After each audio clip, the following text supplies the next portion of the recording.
we will officially begin. So I want to thank everybody for coming. And I want to just, for those of you who don't know, or for those of you who know, remind everyone that we have invited 3 of our sister clubs to join us tonight. So we will be joined by members of Downtown Independent Dems, Village Independent Dems, Hell's Kitchen Dems, and ourselves. And we will ask everybody who's not part of the Grand Street Dems to leave after the 2 forums so that we can discuss our process going forward in terms of endorsement, if we're going to do a re-endorsement or not. Okay, so okay with everyone? There's also been a request, so I will ask everyone to think about this, and we'll decide this as well when everyone leaves, and I don't know if they're still going to want it because there's only 2 candidates, but WBAI wanted a copy of the tape to play on their Thursday night show. So I would like everyone to think how you are with that, and if people are for it or against it. And of course, we'll ask the candidates if they want to do that as well. And I see that Anna Maria Archila is on the line. So I want to get started. Just again, to clarify, each candidate gets 15 minutes. If we decide we're really in it, we need another couple of minutes, that's okay, since we have 2, so we have a little breathing space.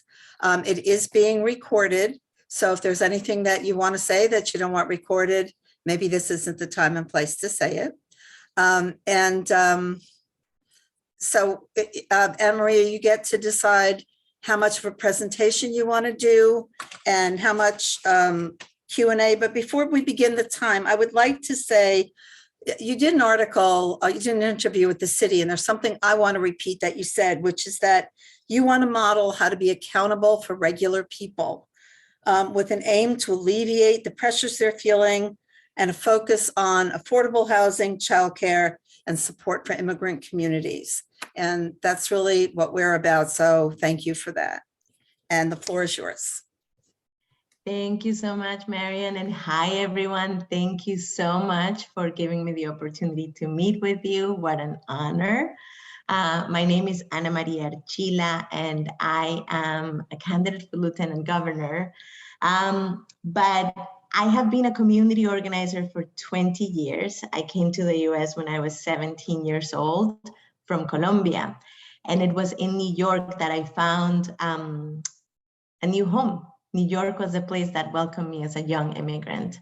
And New York was the place where I found the safety to be who I am, to love who I love, to be queer, to be proud, to feel safe. And New York was also the place where my children were born, where they first looked at the sky, where they first walked. And it is the place, actually, where I learned about the power of people who organize, to fight for one another, to demand what we deserve, the power of workers who organize to demand dignity in the workplace, or young people who organize to pursue their dreams. And it should be a place where everyone lives with dignity, with the safety that they have a home, with the safety that they can survive and thrive. Because New York is one of the richest states in the country and one of the richest countries in the world, but it's also one of the most unequal places. And it is an inequality that has been compounded by decades and decades of policies that affirm structures of exclusion. I started as a community organizer on the North Shore of Staten Island, working in a community of day laborers in a neighborhood called Port Richmond. And in that community, I learned the lessons that have carried me for the last 20 years. When I started, I was teaching English in this tiny little storefront on Port Richmond Avenue in 2001, right before 9/11. And my task was to open the doors of this tiny storefront and to allow young people who had crossed the border by themselves and who were 15, 16, 17-year-old kids, or 20, people in their 20s who were working in construction and delis and restaurants. They would come at the end of a long day, 10-hour long day, 12-hour long day, and they would say, okay, I'm here. I'm ready to learn English. And for me, as a young person myself, being in their presence was very moving, because I understood how resilient people can be in the face of so much exploitation and like really difficult circumstances. They were working in jobs that were backbreaking and where they were getting paid half of the minimum wage, and they were renting beds because they didn't have enough money to rent a room. Despite all of this, they still had sort of their dreams were very alive, and their dreams were the force that drove them every day. And so I understood, wow, like people's dreams are a powerful force, but also the things that make lives hard are often the results of policies that are made by people. Immigration policy, housing policy, wage and hour enforcement policy. So I spent the last 20 years building organizations that belong to people, that are rooted in community, organizations that allow people, working class communities, immigrant communities, Black and brown communities, to be taken seriously, to be respected, to be listened to be respected in our democracy. And after doing that work for 20 years, I looked at this election cycle in New York and realized we were heading towards a coronation. And when coronations happen, our people lose. Working families lose, middle-class families lose, immigrants lose, poor people lose. And it felt unacceptable to allow that to happen after what New Yorkers have endured of so much loss and so much difficulty during the pandemic. So I launched my campaign for lieutenant governor with the idea that if we fought, we could make space for the issues that matter to most people. And everywhere I go, whether I'm talking to someone in Buffalo or in Sullivan County or on Long Island or in the North Shore of Staten Island, people talk about housing as one of the things that feels like the pressure that they are facing most intensely. The cost of housing, the fear of losing their homes, whether people are renters or they're homeowners.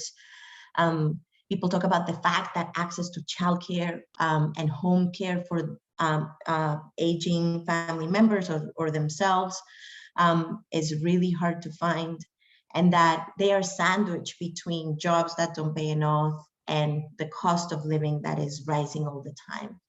And the fact is that like those things are actually fixable. New York doesn't lack money.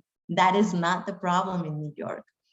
The problem is that we have elected officials that are who have the ear and the priorities of the real estate industry and Wall Street and billionaires at the top of their agenda. And that's partly because our elections are funded the way they are funded. But it's also because those industries surround the governor's office with a fortress of lobbyists and donors. And in that equation, people lose. And for as long as I have been organizing, the governor's office has been the block that we had to overcome when we wanted to improve wages for workers, when we wanted to improve rights for tenants, when we wanted to have access to college for immigrant youth. And the lieutenant governor's office was sort of nowhere to be found, not that helpful, not that present. And it doesn't have to be that way, because the lieutenant governor is actually elected by the people. It is not an appointed office. It should not act as a representative of the governor. It's an office directly elected by New Yorkers. And because of that, it derives its power and its mandate from the people. And it should be an office that's actually functioning more like a public advocate, someone who is elevating the priorities of people whose voices get drowned by the fortress of lobbyists and donors. So I have been talking to New Yorkers everywhere about the idea that the lieutenant governor's office should be an independent voice that's elevating the issues and the priorities of working families. Affordable housing, access to childcare, access to home care, the fact that we should stop criminalizing Black and brown communities and instead invest in the things that make communities safe. And that is how I find myself here before all of you.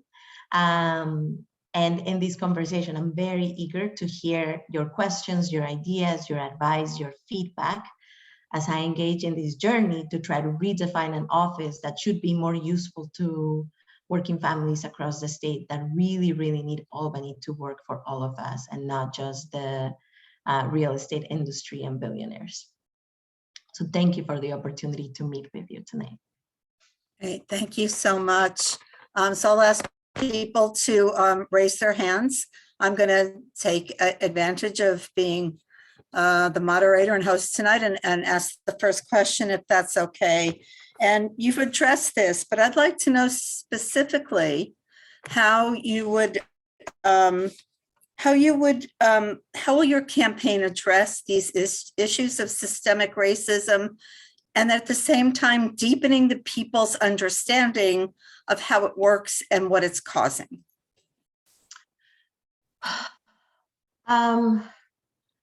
So we are living in a moment of real reckoning around race and gender and class and the realities that our democracy is under attack, and the forces that are attacking it are actually forces that really want democracy not to work. I believe that in order to build a society that actually meets the promise of this country, we have to create the mechanisms for the people who've been pushed to the margins. Black folks, immigrant folks, Latino and Asian folks, poor folks, women, LGBTQ people, to be more at the center of every debate about how to shape policy. Because at the end of the day, policies are the agreements that we have with one another. That's what they are. So I think that every aspect of our lives needs to be both discussed in sort of like its material implications, but also the ways in which the different aspects of our lives happen differently depending on who you are and where you're born and the color of your skin. So I think talking about both like systemic racism and the way it shows up in our society and our economy, but also talking about people's dreams and people's struggles and people's aspirations for their lives is really important. I have been very disheartened by the way that the conversation about public safety has been used to advance an agenda that is fundamentally a regressive agenda that criminalizes Black and brown communities and poor people. And it feels especially disheartening because it has taken so much effort to win improvements and to win important transformations in the criminal legal system in New York. And so to see the governor lead an effort to roll back bail reform and other important gains that we made in 2019 and have made over years is especially disheartening. Obviously, like elections are a moment when the press and the conversation gets sort of limited to sound bites, and it's very complicated to break through the noise. But I feel like it is especially important, actually, in a moment like this, to remind all of us that politics should not be about politicians, but actually about people and about the lives that people live and the issues that people need to be addressed. So I feel especially committed to lifting up the voices and the priorities and the urgent needs of Black and brown communities and immigrant communities who are often both criminalized, left behind, and often scapegoated. And I think in order to do that, we need to have like a principled debate about how, about the budget, which is what I try to do throughout the budget, and about the policies that are under discussion right now, and especially about the kind of state that we could have if we lean into a vision that is more inclusive, that is more respectful, and that ultimately has sort of the values of racial justice at the center. Thank you. I'm going to ask if both people could keep their questions shorter, and if you could keep your answers a little shorter. I see that we have will about try. 6 Thank you. hands, Yes. so I know I asked a big one. I'm sorry. Harriet Skidelsky. Thank you. Victoria, is she there? Oh, well, hi. No, I'm sorry. Nice Who to you? see you. The questions are Should I to check? Anna Maria Archila. Harriet. Right, that's what I meant. That's what I Oh, meant. But is okay. she still here? I'm here. I'm Okay. here. Yeah. Oh, hi. So I've been to a lot of these forums, and one of my favorite catchphrases is affordable housing. And I would like to know, as someone that doesn't fit into the public housing category or the luxury housing category, what can you give me what the definition of affordable housing is? Because every single building that is going up, oh no, we have 20% that's affordable housing. What is affordable housing? And what is the process for people who need affordable housing to get an apartment in one of those new buildings? Because I have no idea. And I hear so many different stories, but I do hear affordable housing from everyone who's campaigning or has won their role. That's my question. Yeah, thank you for that question. Affordable housing should be housing that people who live in the neighborhood can pay for. Like literally, it should be the housing that is within the means of people who have lived in this community and whatever the particular community is in that moment. And I agree with you about the frustration of the definition of affordable housing, that it's actually not, it doesn't accurately represent people's ability to access that housing. Jumani Williams and I have put together a housing plan that starts out with a bold vision that we should redirect the efforts of the economic development councils of the state of New York away from projects like a stadium in Buffalo, or not even in Buffalo, right outside of Buffalo, or other projects that are sort of like a bridge to nowhere, and instead use the economic development capacity and money and authority of the state to build permanently affordable housing. There was a time when New York taxed millionaires at a fair, in a more fair way, in the 40s and 50s and 60s. And during that time, New York State was able to build a lot of public infrastructure, public parks, Michilama housing, the SUNY educational system.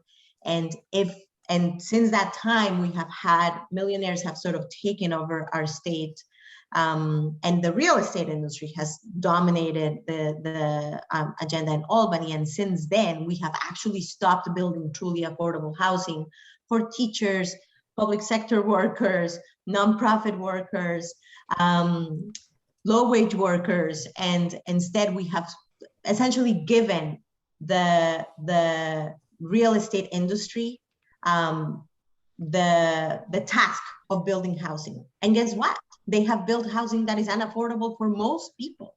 I'm sorry. It is not a solution. I'm sorry, I'm going to interrupt just for 1 minute to say that we're out of our initial 15 minutes of time, but I know we have a little more time. So I think if it's okay with everyone, we can keep going. And if you want, I can do like a 1 or 2 minute timer on responses, whatever works. Yeah, I'm sorry, I keep talking so long. No, I know. We're just figuring this out as we go along. So if you want to wrap up this answer and then we can get to a few more questions. Does that sound okay? Yeah. Okay, great. So all of that to say that we cannot continue to give for-profit housing developers the task of of solving the housing affordability crisis, because they won't. It is not in their interest, and they are not able to do it. The state needs to take over the responsibility of actually addressing the affordable housing crisis that New Yorkers are facing all across the state.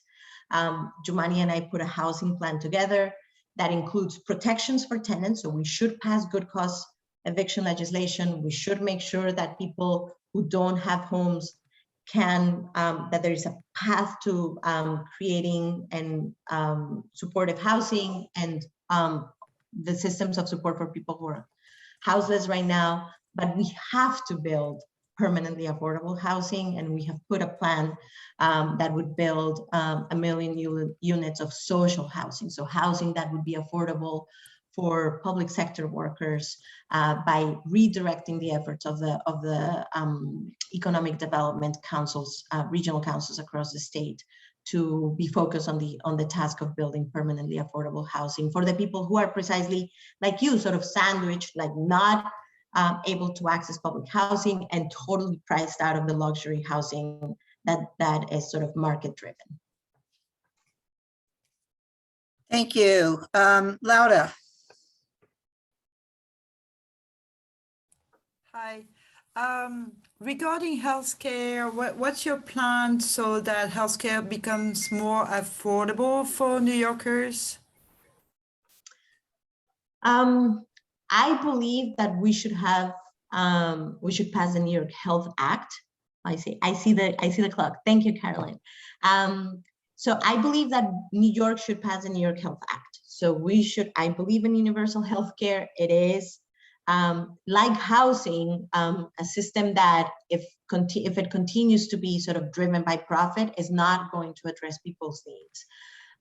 In the short term, efforts to expand access to healthcare are really important. The governor, the recent budget passed sort of an expansion to healthcare that unfortunately or intentionally left out immigrant families, which is both incredibly cruel and I believe totally unnecessary, because New York has the money to make healthcare available through the essential plan to immigrants, and the governor chose not to. We need to make sure that there are investments, and not just in health insurance, but actually in the sort of continuum of healthcare. So access to home care, investments in the home care infrastructure so that home care workers have good wages that allow them to stay in their jobs and have and allow the state to grow the infrastructure of home care is incredibly important as well. But I will do as much as I can, whatever I can, to make sure that we are advancing in the direction of universal healthcare, because I believe healthcare is a human right and should not be relegated to a for-profit infrastructure. Thank you so much. I always hate to cut this off. Diana Reyna's with us and she's been waiting for a little while. Everyone who still has questions, please put them in the chat and we'll make sure to send them ahead and get some answers for them. Thank you very much for joining us, Ana Maria. It's a pleasure to meet you. And thank you. It is a pleasure to meet you. And I also want to appreciate you for inviting me.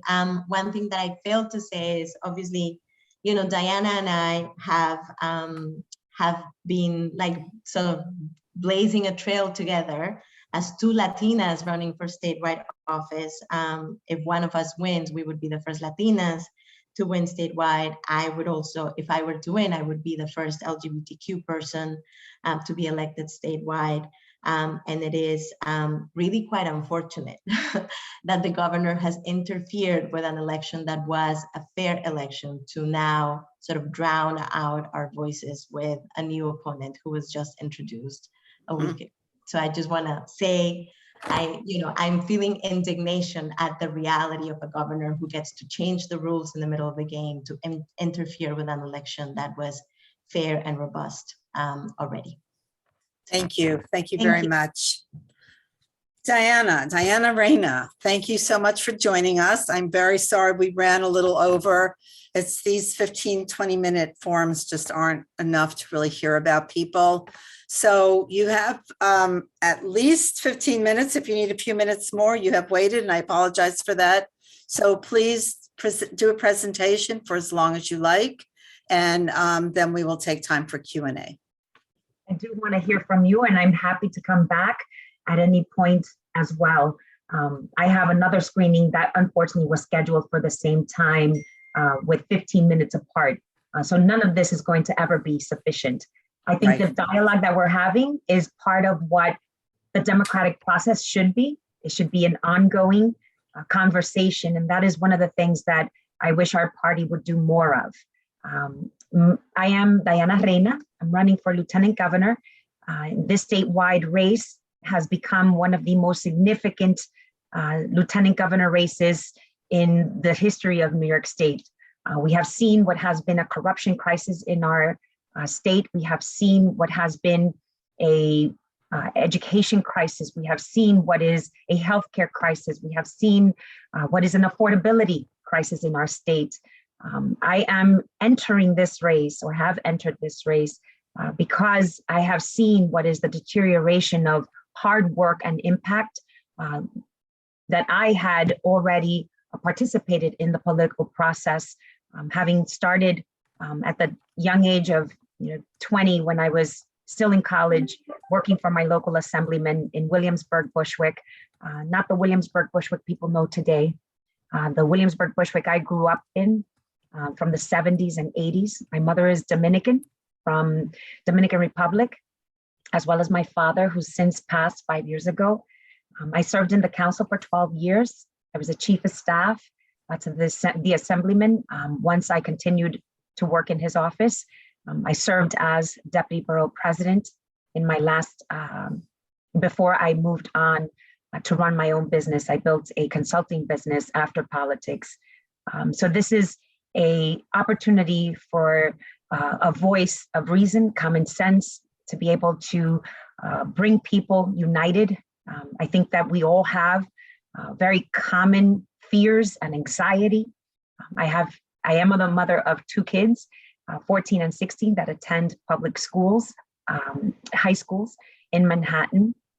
My husband is a lieutenant with the NYPD, and my years of public service, well over 22 years, provides what is proven leadership, a track record, the opportunities to understand government, where it functions and where it does not, the opportunities to be able to bring people together, to address problems, to raise problems and address them together.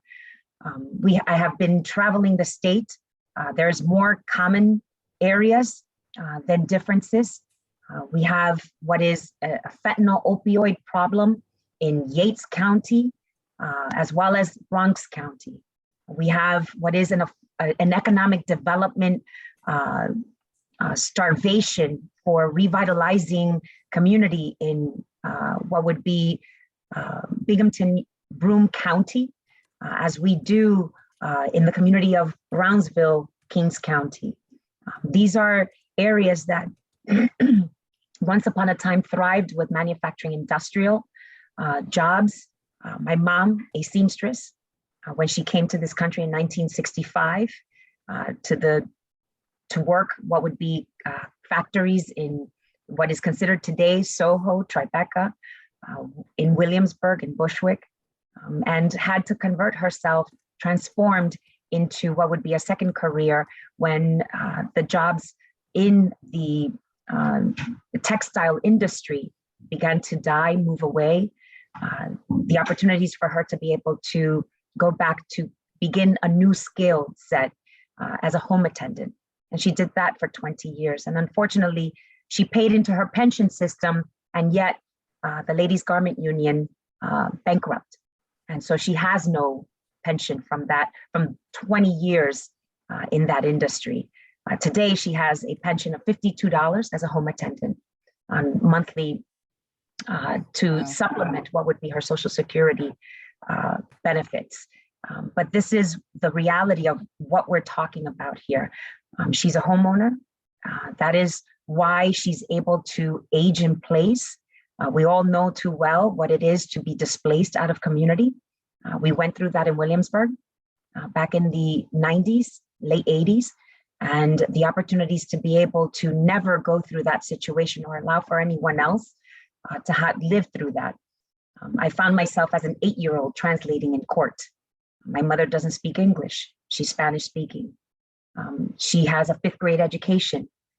We have an opportunity here to really impact people's lives. And I know that the day we passed English language access in the city of New York, it was for people like my mother and many New Yorkers who need assistance in every category of service. We are a state that is in demand for an accountability, the opportunity to be able to address what is transparency, to be able to bring services out of Albany and into community. That requires what is leadership that understands how to do that and isn't afraid of doing that. When we hold our government accountable, we inspect what we expect out of our government. And so with that, I just want to hear from you. And again, it is a pleasure to be here with you all. Thank you for the invitation. Thank you for joining us. I think I'm going to start. I'll save my question for a few minutes and start. Paul, is your hand up again, or is this from the last time? Okay, so let's start with Paul. Thank you. Hi, Ms. Reyna. Thank you so much for joining us. We really appreciate it. I just had a quick question. Your running mate, Mr. Swazi, has said that if elected governor, he will fire our Manhattan District Attorney, Alvin Bragg, who was elected last year. Do you agree with that? Do you share that opinion? And if so, why? Thank you. DA Bragg was elected by the people, and Tom understands that. I think as the widow of the officer that was killed, who's in her eulogy to her husband, her late husband, was just as angry as everyone else. We started 8 years ago in an administration where we lost 2 officers in Brooklyn. And then we repeat the beginning of a new administration for 8 years, or for the first 4 years, what is another set of officers killed in the first 100 days of this administration. There is a unsettling feeling amongst every New Yorker of public safety. There is a need for us as a city, as a state, to start addressing these issues. These are not, the dog, I lost my dog scenario. These are frightening, and the opportunities to be able to address what is public safety requires what is a partnership with the state elected officials and the city executive, chief executive, right? There is a need to work with our district attorneys. There is a need to work with our special prosecutors. There is a need to work with our chief administrative judge. We have to bring everyone to the table as partners to be able to start beginning to stem the tide on public safety.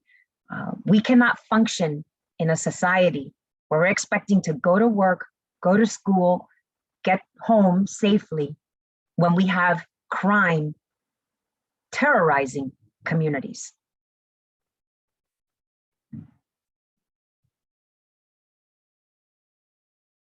Thank you very much. Bill Ferns. I'm sort of inclined to follow up on that, but I'd have to sort of piece my argument together. So I'm going to go a different direction. Maybe someone else can come up with their question. Though I didn't get a sense that there was an answer about whether Mr. Swazi would actually fire Bragg. My question is about Department of Education and at a much more mundane level, the inability for the Department of Transportation in New York City to put out all the traffic cameras at once because of rules about home rule in New York State and New York City. So right now, the mayor has to go like every couple of years and basically bow down before the state to get reapproval of the mayor's control of the Department of Education. And right now, New York City is the only city in the state that's limited to the number of traffic cameras it can have. It can only have 150 traffic cameras. And as we know, vehicular deaths, if we're worried about sort of people's well-being, vehicular deaths often outrun gunfire deaths in New York City. This year, not so much because of the scourge of a gunfire, but previous years, more people died from vehicles than they've died from gunfire. So why do you believe the state should still keep the city from governing its own Board of Education and from governing its own Department of Transportation? Thank you. So Bill, I just want to preface this by saying in some communities, perhaps vehicular traffic deaths happened more so than gun violence. Brownsville was not as fortunate. East Flatbush was not as fortunate. And so when we think about what is the comparison of both, we have to be mindful of communities that are not as fortunate as you just described. As far as home rule message, this is the constitution of how our states is governed. And so the opportunities to be able to explore where there is room for changes, right? The opportunity to be able to participate in the state constitution convention, right? To change these rules. This is something that we can explore. And if there are areas that you can share that we should be mindful of for us to take into consideration, this is not a process that gets done overnight silently by the few. And so I think it's opportunity for us to all look at where there's improvement within our state rules and regulations to give us the leg room to be able to bring us to speed on society's functions today, as opposed to what would be, 100, 200 years ago. I see a Thank thumbs you. up, that's why I stopped. If I might, there's a lot in the chat about not feeling like there was a clear answer about the removal of Alvin Bragg. And I think people are interested in that. So I think I remembered what I said. So I want to be very clear. He was elected by the people. okay, So if you want to take that as I am not supportive or I do not agree, I want to listen from you on many different issues. And so I want to be sure that I don't get into this she said, he said business as far as what Tom Suozzi said versus what Diana said. okay, fair enough. I just wanted to follow up with that. We have another question. How are you doing with time? I know you have a time crunch. I sent Jerome the message to please let the screening committee for the next screening that I'll be a few minutes late. That started Okay. at 7:45, so I'm hoping I can take one or two more questions. Great, thank you. Luana. Hello. Hi, Thank Luana. you.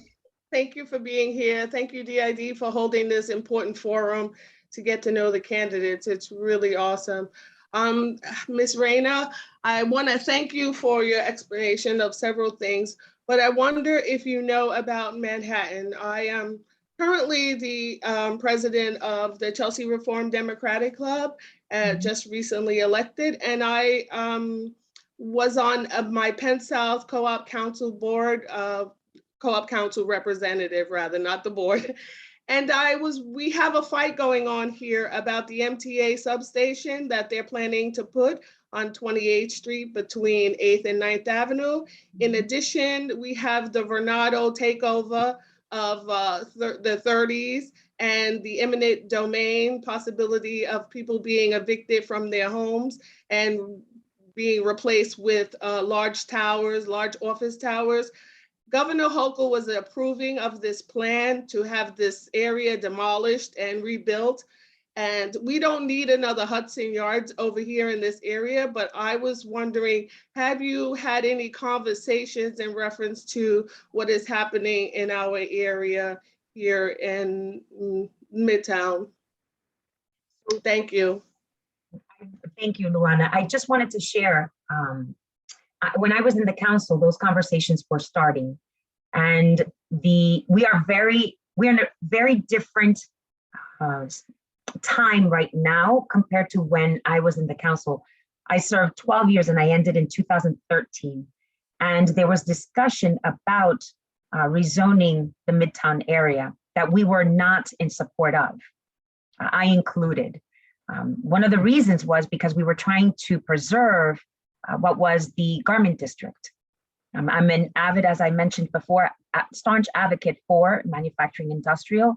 Maintaining these buildings are very important to the preservation of the opportunity to be able to create an economic development for what is the creation of jobs, to be able to see these buildings not be turned over to residential or commercial allows us the bandwidth to be able to bring back industry in today's modern world. Once we give them up, then we lose what is any potential to develop them once again. The last and only development of industrial buildings were in the Brooklyn Navy Yard, and that's building 77.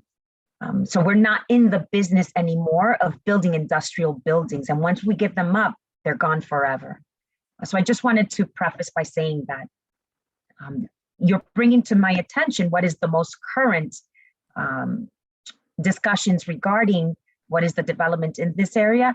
And I know that I will commit to making sure that there is oversight, that there's a sense of understanding as to what it is that the community is interested in seeing. I don't know what the community has put forth. And if you can share that, Luana, I can certainly put my email address on the chat so that way you have it. And I'd be happy to read that material and certainly bring it into the fold of the campaign.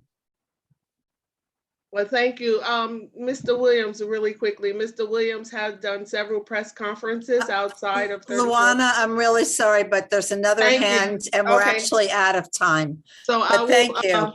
I will get in touch with you. Thank you so much. for your time. Catherine, quick question and a quick answer, please. We really are out of time. Catherine. Oh, you got it. Okay. Hi. Okay, yeah, hi, Diana, thank you for Hi. addressing us. Try and make this quick.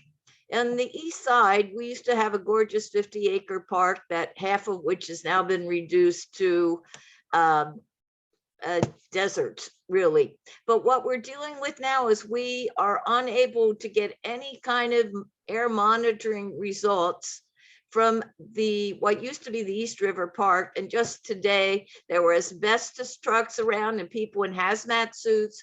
We know that there is lead, arsenic, other heavy metals, volatile organic chemicals out there. We are absolutely unable to get any kind of reading from the monitors that are out there. And in fact, the last time we asked, the city told us we would have to do a FOIL request. We don't know what we're breathing. There are some 100 units of NYCHA housing directly next to this park in an area that already has high asthma rates, had high COVID deaths. And I'll keep it quick. That's the, Kathy, can you wrap up the Like question? some help with it. What can you do for us?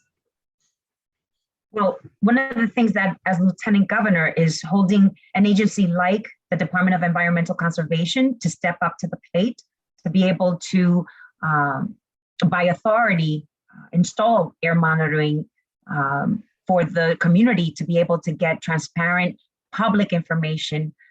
I know they do that right now with the brownfield sites, the designated Superfund sites. I, of which I'm not proud to say, have 3 of them in Brooklyn.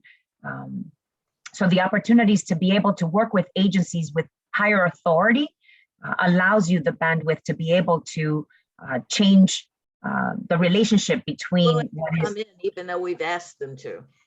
Say that again? The state has been unwilling to come in. They say the city's handling it. Well, that's when then we have to put the city and the state together on the same call in a forum in front of people and report, right? This is not, where are your elected officials? Bringing these folks together. Okay, I'm going to ask that we leave that here, and perhaps you could follow up with Diana. And Diana, perhaps you could help negotiate something to make that call happen. That would be really great. I want to thank you very much for coming today and joining us. I want to thank my Grand Street Dems team members for putting this together, and very pleased that our sister clubs, DID, BID, HKD, Luan, I think you're from another club, for joining us tonight. CRDC.